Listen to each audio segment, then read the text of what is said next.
So hi guys, welcome back to our channel. So ఈ video వచ్చేసి last time defending champions అయిన Kolkata night riders team నుంచి మనం మాట్లాడుకోబోతున్నాం. So last time చూసాం మనము సన్ రైజర్స్ను కోల్కతా నైట్ రైడర్స్ తలబడితే అందులో కోల్కతా నైట్ రైడర్స్ అయితే విజయం సాధించడం జరిగింది. సో ఈసారి వాళ్ళ పోయినసారి క్యాప్టెన్ అయితే వాళ్ళకి శ్రేయస్ అయ్యర్ ఉండే, గంభీర్ మెంటర్ ఉండే. సో ఈసారి మొత్తం వాళ్ళ టీం కూడా చేంజ్ అయిపోయింది. వాళ్ళు రిటర్న్ చేసుకున్నప్పుడు కూడా శ్రేయస్ అయ్యర్ అయితే రిటర్న్ చేసుకోలేదు. అలాగే ఈసారి గంభీర్ కూడా కోచ్ కాదు, వేరే మెంటర్ వచ్చేసిండు. సో ఈసారి వాళ్ళ టీం ఎలా ఉందో, వాళ్ళ ఆప్షన్ పర్ఫార్మెన్స్ ఎలా ఉందో ఒకసారి వాళ్ళ టీం అనాలిసిస్ ఏంటి ఒకసారి ఈ వీడియోలో చూద్దాము. సో వాళ్ళైతే ఈసారి కాస్టెస్ట్ బై అయితే వాళ్ళు వెంకటేష్ అయ్యర్ని అయితే కొనుగోలు చేయడం జరిగింది. సో అలాగే వాళ్ళకి క్యాప్టెన్ కూడా వెంకటేష్ అయ్యర్ అనుకున్నారు, కానీ లాస్ట్ మూమెంట్లో అజింక్య రహానే అయితే క్యాప్టెన్ చేశారు. ఎందుకంటే తనకి ఎక్స్పీరియన్స్ ఉంది. సో వెంకటేష్ అయ్యర్కి అంత ఎక్స్పీరియన్స్ లేదు కాబట్టి సో అజింక్య రహానే క్యాప్టెన్ చేయడం జరిగింది. సో ఒక్కసారి వీళ్ళ టీం ఎలా ఉందో ఒకసారి మనం చూద్దాము. సో వీళ్ళకి బ్యాటింగ్ వచ్చేసి మనకి అజింక్య రహానే క్యాప్టెన్, తనతో పాటు మనకి రింకు సింగ్ ఉన్నాడు, అలాగే మనీష్ పాండే, ఫారెన్ ప్లేయర్లో రోమన్ పవర్ ఉన్నాడు. లాస్ట్ టైం ఇతను రాజస్థాన్లో ఉండే. సో వీళ్ళైతే కొనుగోలు చేయడం జరిగింది. అలాగే last time young sensation Angkrish Raghuvanshi, so తిను కూడా వీళ్ళు కొనుగోలు చేయడం జరిగింది. అలాగే వీళ్ళకి వికెట్ కీపర్స్ వచ్చేసి క్వింటన్ డికాక్ ఉన్నాడు, రెహమానుల్లా గుర్బాజ్, అలాగే మన ఇండియన్ ప్లేయర్ వచ్చేసి లోనిత్ సిసోడియా అనే ఒక అండర్ 19 ప్లేయర్ అయితే ఉన్నాడు. సో ఇది వచ్చేసి వీళ్ళ వికెట్ కీపింగ్ ఆప్షన్. అలాగే వీళ్ళకి ఆల్రౌండర్స్ అయితే చాలామంది ఉన్నారు. అందులో ముందుగా మనకి Venkatesh Iyer, Ramandeep Singh, Moeen Ali, Andre Russell, Sunil Narine and Anukul Roy. So ఈ ఆల్రౌండర్స్లో మనకి మెయిన్గా ఇంపార్టెంట్ అంటే Andre Russell and Sunil Narine. So వీళ్ళు కోల్కతా నైట్ రైడర్స్కి ఎప్పటి నుంచో ఆడుతున్న వాళ్ళే. సో వీళ్ళని ఎప్పటికప్పుడు రిటైన్ చేసుకుంటున్నారు, ఆ టీంలోనే ఉంచుతున్నారు. సో వీళ్ళిద్దరి పర్ఫార్మెన్స్ మీద కోల్కతా మీద ఈసారి ఆధారపడి ఉంటుంది. అలాగే వీళ్ళకి ఫాస్ట్ బౌలర్స్ వచ్చేసి యాంక్రిష్ నోకియా అని తీసుకున్నారు, సౌత్ ఆఫ్రికా బౌలర్. అలాగే హర్షిత్ రాణా లాస్ట్ టైం ఉన్నాడు ఇతను కూడా.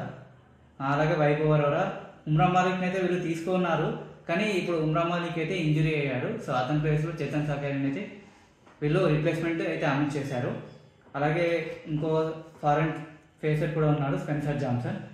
ఇక స్పిన్నర్స్ అయితే మనం చెప్పక్కర్లేదు, వరుణ్ చక్రవర్తి రీసెంట్ ఛాంపియన్స్ ట్రోఫీలో ఏం చేశాడో మనందరికీ తెలిసిందే. సో తన దృష్టితో బ్యాటర్స్ అయితే ముప్పు తిప్పలు పెడుతున్నాడు. అలాగే ఇంకో లెగ్ స్పిన్నర్ అయితే మయాంక్ మార్కండేని వీళ్ళు తీసుకున్నారు. సో ఓవరాల్గా ఇది వచ్చేసి వీళ్ళ టీము. సో వీళ్ళ టీం మొత్తం ఆల్రౌండర్స్ తోటి నిండి ఉంది, ఎందుకంటే వీళ్ళకి ఆల్రౌండ్ ఆప్షన్స్ చాలా ఉన్నాయి. సో వీళ్ళకి స్ట్రెంత్ కూడా అదే, ఎందుకంటే వీళ్ళకు బౌలింగ్ చాలా బాగుంది. ఎందుకంటే వరుణ్ చక్రవర్తి, సునీల్ నారాయణ్ ఇద్దరు కట్టుదిట్టంగా బౌలింగ్ చేస్తారు. అలాగే వీళ్ళ ఫాస్ట్ బౌలర్స్ కూడా చాలా మంచి ఆప్షన్స్ ఉన్నాయి. ఇక్కడ మనకి హర్షిత్ రాణా కానీ, వైభవ్ అరోరా కానీ, జాన్సన్ కానీ, నోకియా కానీ. సో ఫాస్ట్ బౌలింగ్ ఆప్షన్స్ చాలా బాగున్నాయి. సో ఆల్రౌండ్ ఎబిలిటీ ఉన్న ఆండ్రూ రసెల్ ఉన్నాడు. తను బ్యాట్ తోటి అంత కాంట్రిబ్యూట్ లేదు, కానీ బౌలింగ్తో అయితే వికెట్ తీస్తున్నాడు. సో ఇది వీళ్ళ మొత్తం టీము. సో ఒకసారి వీళ్ళ ప్లేయింగ్ 11 ఎలా ఉంటుందో ఒకసారి మనం చూద్దాము. సో వీళ్ళకు ప్లేయింగ్ 11 వచ్చేసి మనకి ఓపెనింగ్ అయితే అజింక్య రహానే ఉన్న క్వింటన్ డికాక్ ఓపెన్ చేస్తారు. సో నెంబర్ 3లో వెంకటేష్ అయ్యర్ ఓపెన్ చేయొచ్చు. అలాగే సునీల్ నారాయణ్ కూడా ఓపెనింగ్ ఆప్షన్ అయితే ఉంది. సో మేబీ సునీల్ నారాయణ్ని ఉన్న క్వింటన్ డికాక్ని ఓపెన్ చేసి అజింక్య రహానే నెంబర్ 3లో ఆడించి నెంబర్ 4లో మనకి వెంకటేష్ అయ్యర్ అయితే ఆడతాడు. సో నెంబర్ 5లో రింకు సింగ్, నెంబర్ 6లో ఆండ్రూ రసెల్ ఆడతాడు, నెంబర్ 7లో రమన్దీప్ సింగ్. సో ఇక్కడ వరకు అయితే బ్యాటింగ్ అయితే చాలా బాగుంది.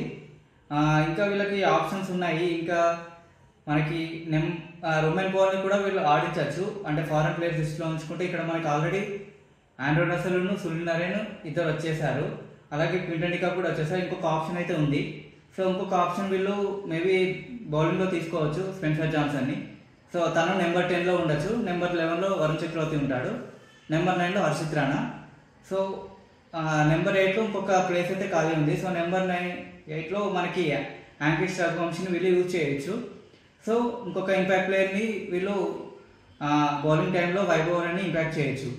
సో ఇది వచ్చేసి వీళ్ళ ఓవరాల్గా ప్లేయింగ్ 11 ఇలా ఉండొచ్చు. సో ఇంకా ఆప్షన్స్ ఉన్నాయి చాలానే. ఒకవేళ క్వింటన్ డికాక్ అవైలబుల్ లేకపోతే వీళ్ళకి కీపింగ్ ఆప్షన్ రెహమానుల్లా గుర్బాజ్ ఉన్నాడు, తను కూడా ఓపెనింగ్ చేస్తాడు. అలాగే ఇంకా వెంకటేష్ అయ్యర్, మరి అతన్ని అయితే ఈసారి హై అమౌంట్కి అయితే కొనుగోలు చేయడం జరిగింది. సో తన మీద ప్రెషర్ ఉంటుంది, ఎలా ఆడతాడో చూడాలి. సో అలాగే అజింక్య రహానే మనకి తెలిసిందే, అంటే ఇంతకుముందు తను కేకేఆర్కి ఆడాడు, తర్వాత సిఎస్కేకి వెళ్ళిన తర్వాత తన బ్యాటింగ్ స్టైల్ కూడా చేంజ్ చేశాడు. సో ఈసారి తను లీడ్ చేస్తున్నాడు ఈ టీంని. సో మేబీ తను ఒక యాంకరింగ్ రోల్ చేయొచ్చు, అంటే తన చుట్టూ మొత్తం మిగతా టీం అంతా ఆడుతుండొచ్చు. ఇంకా ఇంకా ఆప్షన్స్ ఉన్నాయి, మనకి మనీష్ పాండే కూడా ఉన్నాడు, ఒకవేళ అవసరం అయితే తనను కూడా యూజ్ చేసే అవకాశం ఉంది. సో ఓవరాల్గా ఇది వచ్చేసి కోల్కతా నైట్ రైడర్స్ టీం నుంచి. So thank you.